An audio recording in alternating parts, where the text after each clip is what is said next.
औज़ु बिल्लाहि मिनश शैतानिर रजीम बिस्मिल्लाहिर रहमानिर रहीम नहमदुहु नुसल्ली अला रसूलिहिल करीम सैयदुल मखलूक़ात सल्लल्लाहु ताला अलैहि वसल्लम के मुतफ़िकराना शान के अजीब व गरीब वाक़यात हदीस शरीफ की किताबों में लिखी हुई है। आप हमेशा फ़िक्रमंद रहते थे और देखने वाला समझता था कि आप गमों ही में रहते हैं। ये फ़िक्र दुनिया की हरगिज़ न थी, बल्कि आपको आखिरत की फ़िक्र लगी रहती थी, जैसा कि उन किस्सों से मालूम होगा जो उस रिसाले में लिखी गई है।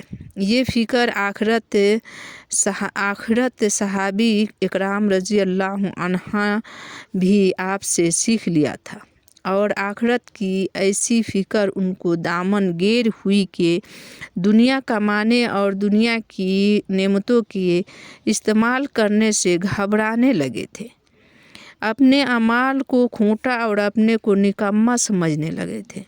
उनके बाद हज़रत ताबीन ने अल्लाह ताला से लौ लगाई और आखिरत की फ़िक्र में ज़िंदगी गुजारे।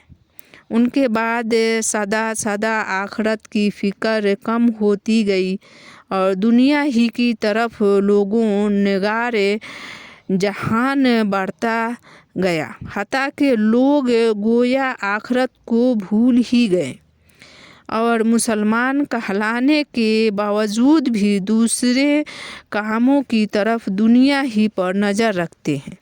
उसी फ़िक्र को रवाज देने के लिए रिसाले हेज़ा लिख रहा हूँ। उस रिसाले में 50 किस्से हैं, जिनमें से 10 हुजूर अक़दस सल्लल्लाहु अलैहि वसल्लम के किस्से हैं और 25 हज़रत सहाबी रिज़वानुल्लाह अलैहिम अजमईन के और 15 हज़रात ताबीन रहमतुल्लाह अलैहि वग़ैरह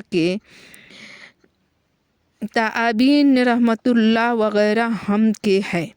अल्लाह जल्ल शानहू से दुआ है कि उसको मक़बूलियत नसीब फरमाए और मेरे लिए ज़रिया